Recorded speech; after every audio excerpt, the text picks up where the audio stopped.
Yang selama ini ada itu hanya Tuhan gitu.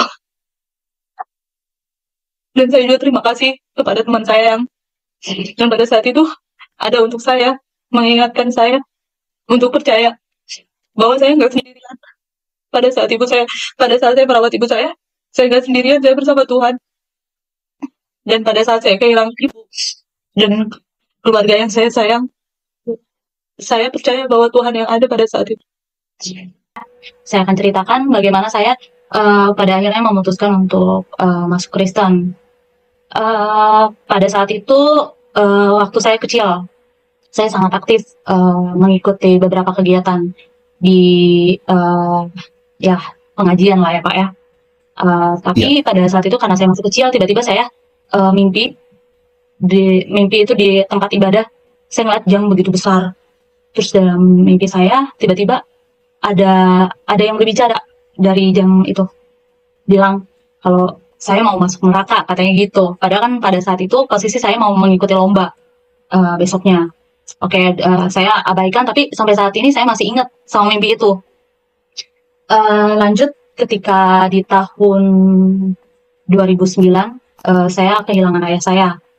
Pada saat itu, saya hanya tinggal dengan ibu dan kakak saya. Keyakinan yang kami anut masih sama, juga nggak ada perubahan ataupun petunjuk pada saat itu. Masih sama, saya menjalankan keyakinan yang dianut oleh orang tua dan kakak saya sejak lahir. Di tahun 2013, kebetulan saya hidup atau bersosialisasi dengan berbagai lingkungan pertemanan dengan berbagai keyakinan. Jadi keyakinan teman-teman saya tidak seluruhnya sama.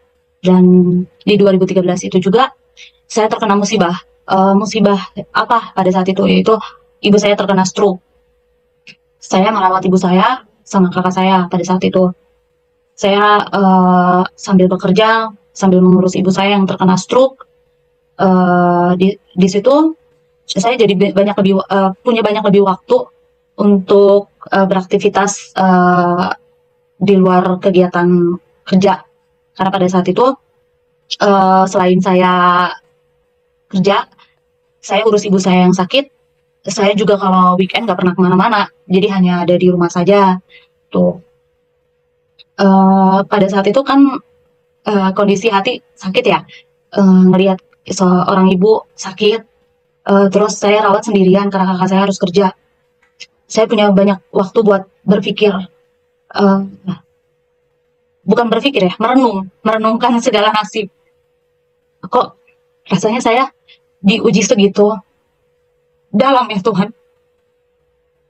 Setelah kehilangan ayah, saya harus melihat ibu saya yang sakit, terkena stroke. Dan saya merasa seperti bertanya-tanya, kok ujian saya bertubi-tubi. Uh, Ketika teman-teman seusia saya uh, sedang asik belajar, kuliah, atau bekerja, bisa lebih konsentrasi. Tapi saya justru rawat ibu saya yang sakit. Saya weekend juga nggak bisa main kemana-mana. Cuma bisa di rumah, rawat ibu saya yang sakit. Terus, um, terus di sana ada satu teman yang terus mendampingi saya. Um, jadi pada saat itu karena kondisi tidak memungkinkan untuk saya bekerja, saya sempat berhenti kerja, urus mama saya selama 3 bulan sampai betul-betul pulih, bisa makan sendiri. Setelah 3 bulan saya akhirnya keterima kerja. Saya sempat galau, ini siapa yang harus kontrol mama saya? Ya maksudnya saya berterima kasih dengan rekan saya pada saat itu. Dia yang membantu saya secara tidak langsung menjaga, mengontrol mama saya. Jadi dia yang kasih makan mama saya, karena pada saat itu benar-benar cuma saya yang rawat. Terus apa hubungannya pada saat itu saya seperti dipertemukan dengan Tuhan Yesus. Teman saya ini yang seolah apa ya, menggambarkan pribadi Yesus yang benar-benar membuat saya tersentuh dan tergerak. Hati saya ingin ikut ibadah pada saat itu. Jadi pada saat itu tiba-tiba teman saya ini bilang, saya mau gereja siang, mau ikut nggak? Dia bilang gitu. Terus saya sebenarnya ragu karena pada saat itu saya masih menganut Islam. Terus saya bilang, oh enggak, kalau mau gereja ya gereja aja gitu kan, gereja. Akhirnya dia gereja. Terus di minggu selanjutnya uh, dia bilang, oh hari Minggu saya nggak bisa sama kamu nih, buat temenin ibu saya mau gereja. Terus saya bilang, kamu gereja jam berapa? Terus dia bilang, gereja jam segini. Oh ya udah, nanti saya bilang kakak saya mau ikut sama kamu. Terus teman saya kaget kan, mau ikut gereja? Nggak apa-apa, saya pengen ikut gereja sama kamu. Pada saat itu saya ikut gereja. Saya juga banyak mendengarkan firman Tuhan melalui Pak Pendeta di gereja teman saya itu. Singkat cerita, kondisi ibu saya semakin memburuk di tahun 2015. Saya juga sudah kehilangan komunikasi dengan teman saya. Perjalanan saya juga mengenal pribadi Yesus pada saat itu juga terputus. Saya tidak banyak mengikuti aktivitas gereja. Tapi di tahun 2019 atau 2020, di tahun 2020 saya lagi itu kondisi mama saya sudah meninggal karena di tahun 2015 ketika kondisi ibu saya sakitnya semakin memburuk, ibu saya meninggal di bulan Agustus 2015, tepatnya tanggal 25. Di tahun itu saya benar-benar merasa hidup saya hampa. Saya nggak merasa tidak ada tujuan gitu kan. Rasanya kayak beda aja dari ketika ada ibu. Meskipun rasanya waktu itu saya nggak punya tujuan juga karena saya hanya fokus untuk mengurus ibu, tidak ada tujuan dalam artian untuk melanjutkan kuliah ataupun mencari kerja. Tapi ketika di tahun 2015 itu saya coba cari kesibukan untuk kerja sambil event-event SPG gitu. Lalu di tahun 2020 mungkin karena saya merasa kangen banget sama mama saya, tiba-tiba saya mimpi. Di mimpi itu saya ketemu sama ibu saya, dan di mimpi itu saya ngelihat ada satu bangunan di bukit yang benar-benar bagus banget.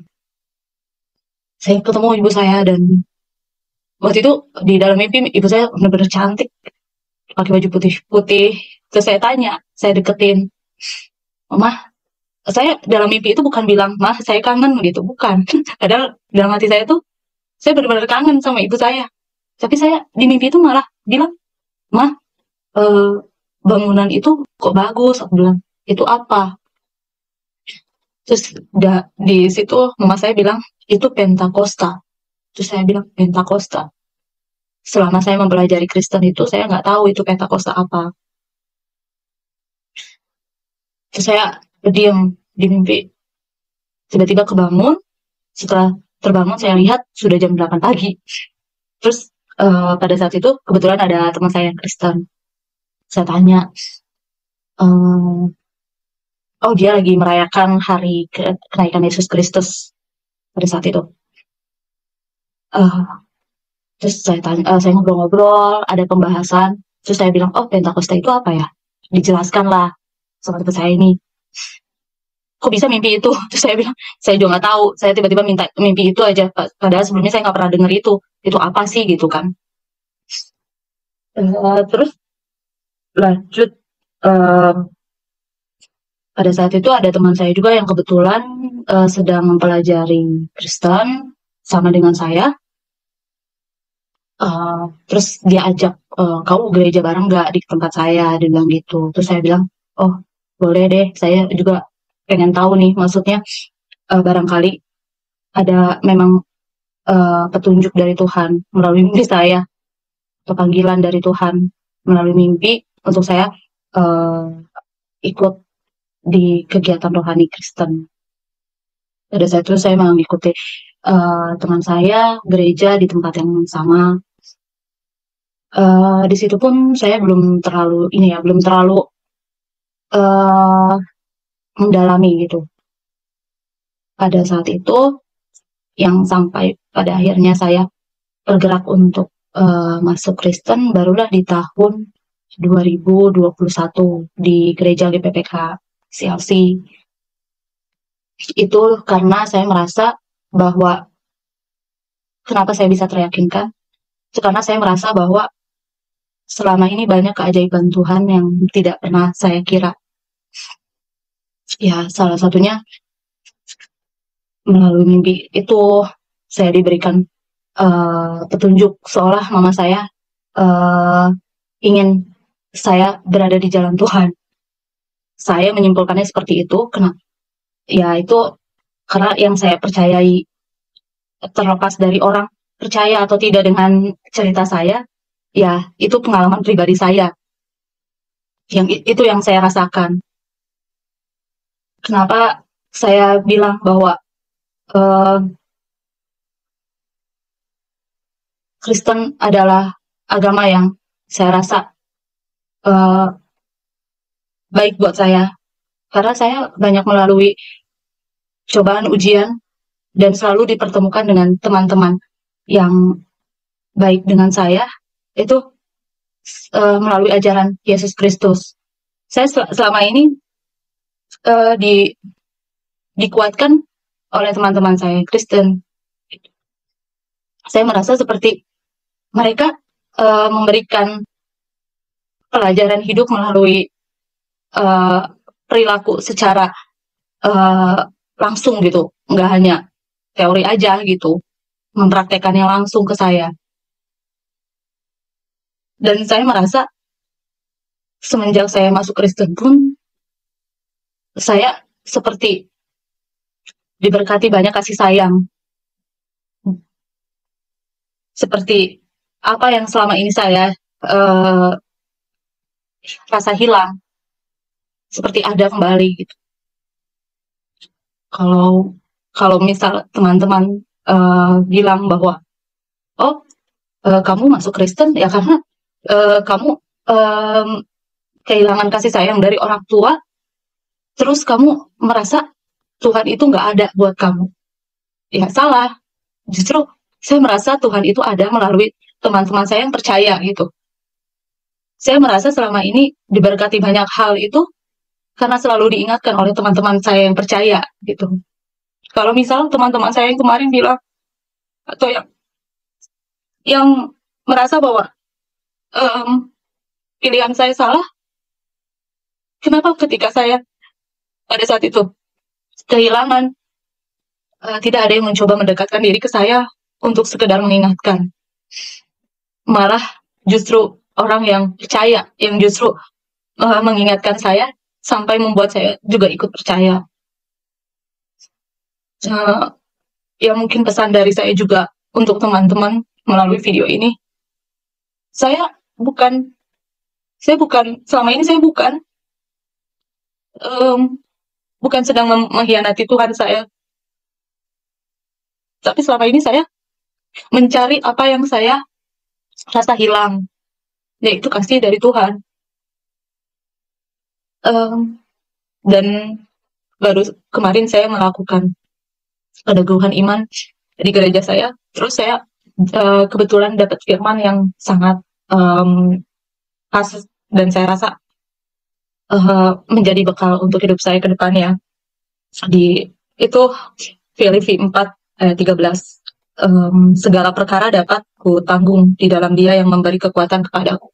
Ya, ketika saya mendengar firman ini, saya rasa kok sangat ini ya, sangat saya tersentuh membaca ini.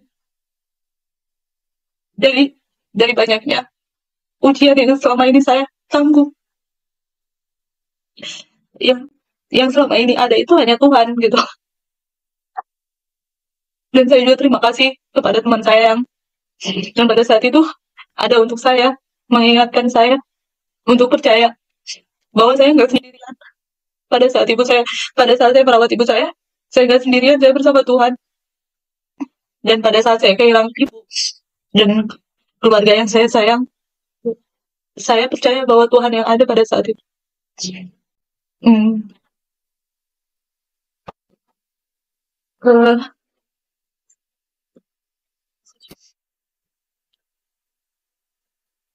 banyak hal yang bikin saya akhirnya memutuskan meyakini ajaran Yesus itu, salah satunya melihat contoh uh, dari perilaku keluarga yang menganut keyakinan Kristen. Saya merasakan kasih kasih Tuhan itu ya lebih banyak melalui uh, contoh berperilaku mereka gitu. Saya tidak menutupi hal tersebut karena memang itu salah satu yang menjadi faktor utama selain dari faktor-faktor lainnya. Jadi mungkin untuk teman-teman saya yang kemarin sudah membantu saya dalam artian ada pada saat saya kondisi sulit untuk merawat ibu saya berterima kasih karena melalui teman-teman saya itu uh, saya akhirnya bisa melalui banyak ujian uh, tanpa merasa putus asa. Karena kalau bisa dibilang, saya dulu merasa uh, sudah apa ya, sudah tidak percaya dengan adanya Tuhan karena saking apa ya, uh, tidak ada yang mendampinginya pada saat itu, tidak ada yang mencoba mendekatkan diri pada saya gitu pada saat itu untuk sekedar menguatkan atau mengingatkan gitu hal-hal baik.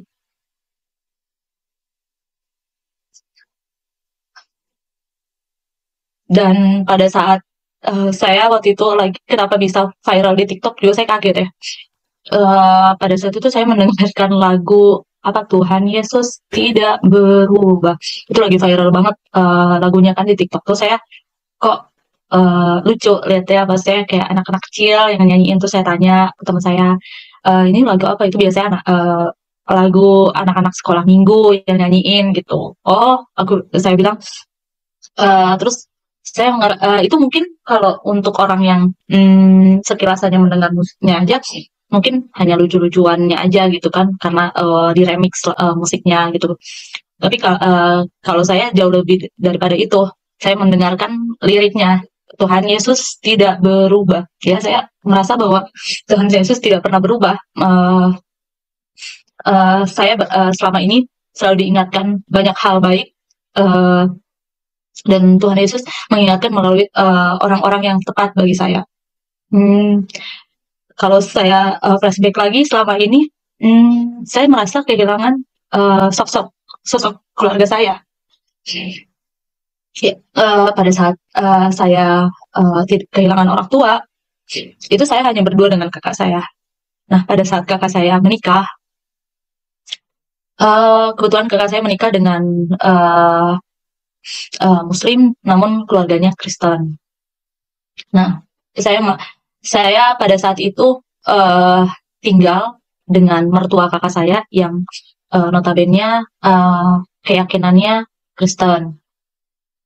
Pada saat itu kenapa saya tinggal dengan mertua kakak saya karena pada saat keponakan saya usia 5 bulan dan kakak saya baru menikah 1,5 tahun, kakak saya kehilangan suaminya.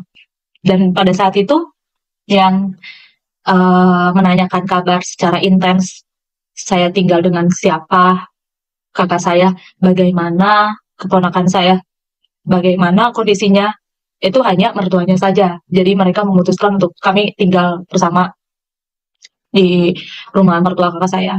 Dan saya melihat contoh kasih Yesus Kristus itu pada saat tinggal bersama mereka. Cara mereka berperilaku, mengasihi sesama. Itu saya melihat. secara langsung tanpa ada paksaan. Pada akhirnya kenapa saya dibaptis di Agustus 2021 itu karena saya merasa semakin yakin diberikan kesaksian langsung melalui perilaku mereka. Anggaplah saya bukan siapa-siapa bagi mereka, tapi mereka mengasihi saya seperti seorang anak sendiri. Padahal kalau mungkin pada saat itu mereka mau, itu mereka tidak perlu harus repot-repot lah istilahnya ya, memikirkan kondisi saya atau kondisi kakak saya. Bahkan keluarga saya sendiri pun yang notabene kandung, tidak ada yang menanyakan kondisi saya sedetail dan seintens keluarga kakak ipar saya gitu kan. Ya, saya sampai saat ini masih apa ya, masih nggak nyangka melalui orang-orang percaya saya bisa pada akhirnya meyakini bahwa ajaran Tuhan itu yang baik untuk saya. Dan sampai hari ini juga saya masih terus belajar karena saya harus berproses lebih baik daripada sebelumnya. Dan saya juga semakin hari semakin yakin bahwa saya sudah ada di jalan yang baik menurut saya. Meskipun tidak mudah yang saya lewati, karena melalui video yang viral, ya banyak juga cibiran yang mengatakan bahwa saya meyakini keyakinan saat ini itu hanya karena berdasar pengalaman saja.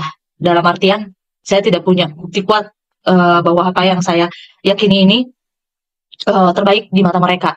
Tapi saya kadang balesin sih chat-chat dari mereka yang bilang bahwa kepercayaan saya ini menyimpang dan lain sebagainya. Saya bilang bahwa kepercayaan itu tidak pernah bisa diperdebatkan karena judulnya saja kepercayaan. Nggak mungkin kamu nggak percaya dan saya percaya harus didebatin, nggak bisa.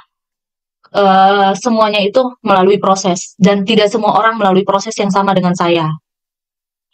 Ya bisa ditarik kesimpulannya bahwa hanya orang-orang yang Tuhan pilih yang bisa menganut ajaran kasih Tuhan.